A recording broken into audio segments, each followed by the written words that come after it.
Crystals. Of course.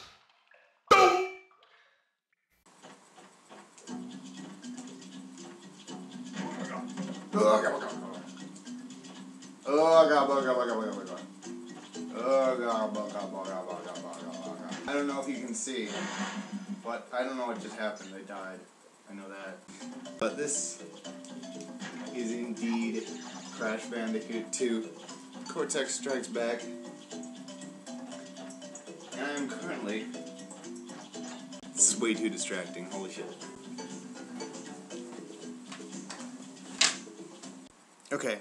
This tutorial will teach you how to capture standard definition video, that is from a composite or S-video cable, and analog left and right audio cables from a external source like a game console.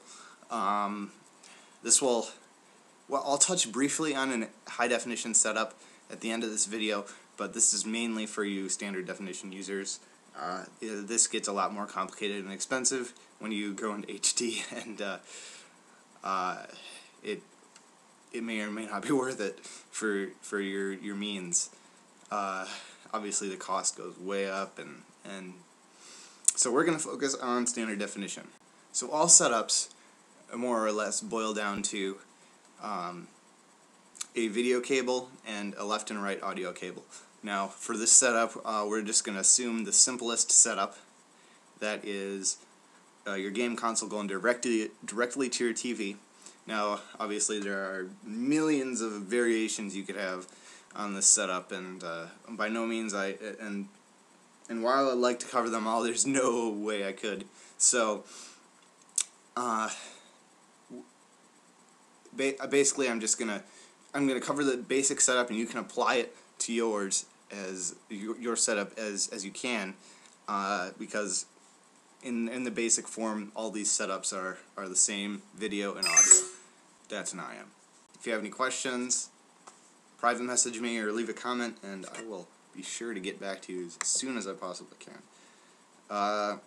Okay, so first we'll have to go over what you're going to need. First of all, obviously, you're going to need a computer.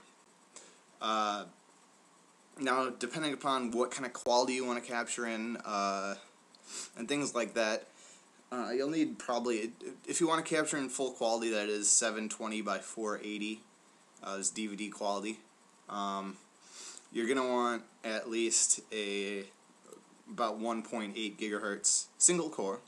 No, we're not asking something huge here, but and probably at least 1 gigabyte of RAM, and that should do you all right. That's actually close to what I capture on usually on my downstairs computer, and it does the job. It hasn't failed me yet, so it's good. And also, you're going to need a video capture card. A video capture card is like one of these. Basically, it's a USB or PCI card that has a video and audio inputs on it. This is an S-video, composite video, left and right audio. This one even has FireWire if you have a digital, if you have a digital video camera you want to hook up to it. But basically, these are going to be USB or PCI devices. PCI, in my experience, the PCI cards are generally better quality.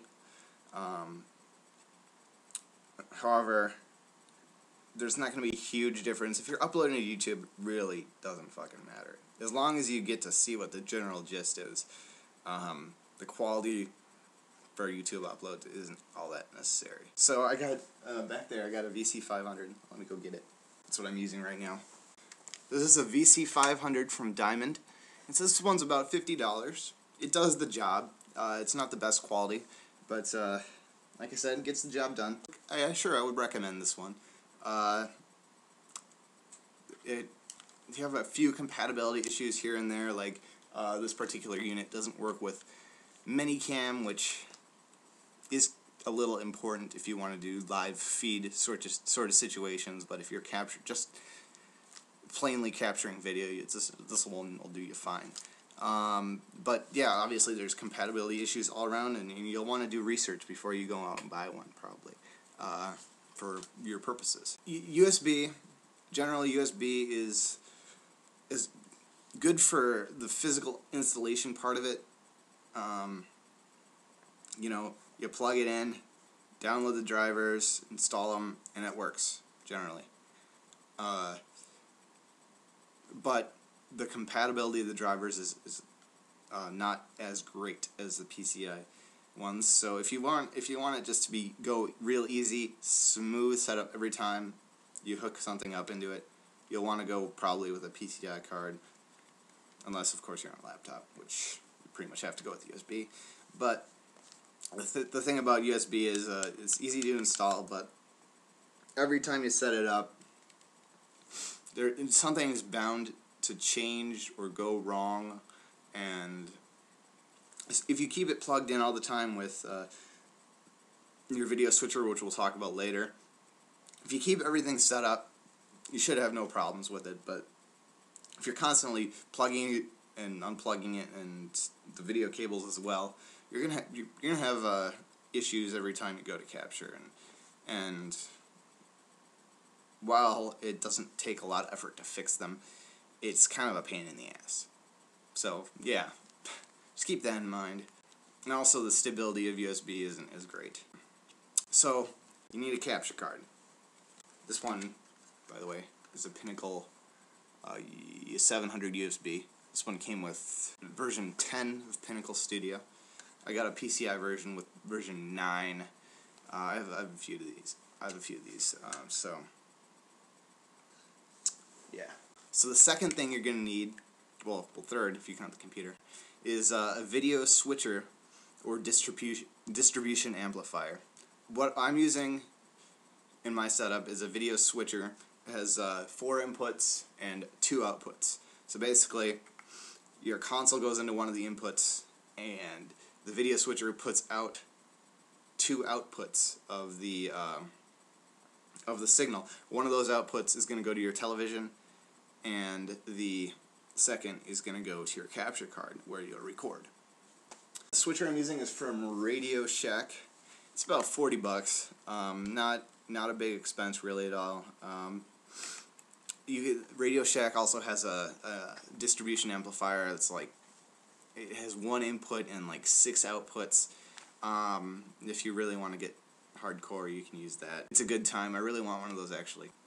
So basically what you're going to be doing with this switcher is putting it in between your console output and your television to duplicate the output. So one can go to your TV, one to your computer for recording.